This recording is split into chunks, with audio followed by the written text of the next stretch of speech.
অসমৰ চিৰসেউজ কণ্ঠশিল্পী দীপেন বৰুৱাৰ খবৰটো আপোনালোকে পালেনে? অসমৰ বৰেণ্য শিল্পী শ্ৰীযুত দীপেন বৰুৱা ডাঙৰীয়াৰ এইমাত্ৰ আহিল এটি খবৰ। হয় বন্ধু বান্ধৱীসকল, প্ৰথমতে আপোনালোক সকলোকে মোৰ চেনেলৰ অন্য এটা নতুন ভিডিঅ'লৈ স্বাগতম জনাইছোঁ। বন্ধু বান্ধৱীসকল, দীপেন বৰুৱাৰ এইমাত্ৰ আহিছে এটি অতিকৈ ডাঙৰ সুখবৰ। পিছে কণ্ঠশিল্পী দীপেন বৰুৱাৰ খবৰটোনো কি জানিবলৈ ভিডিঅ'টো অলপো স্ক্ৰিপ্ট নকৰাকৈ শেষলৈকে চাই থাকিব। তেখেতৰ ভাল খবৰটো পাই তেখেতৰ অনুৰাগীসকলে শুভেচ্ছাৰে তেওঁক উপচাই পেলাইছে।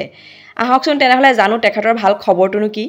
ৰঙালী মিউজিক এৱাৰ্ডছত এইবাৰ জীৱনজোৰা সাধনা বঁটাৰে সন্মানিত কৰা হ'ব অসমৰ বৰেণ্য শিল্পী শ্ৰীযুত দীপেন বৰুৱা ডাঙৰীয়াক।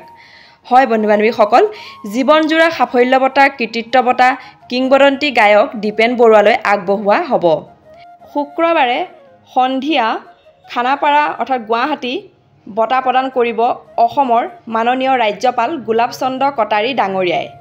খবৰটো পাই আপোনালোকৰ কেনেকুৱা লাগিল? যদি ভিডিঅ'টো চাই ভাল লাগিলে ভিডিঅ'টো প্লিজ লাইক কৰিব, কমেণ্ট কৰিব, শ্বেয়াৰ কৰিবলৈ নাপাহৰিব।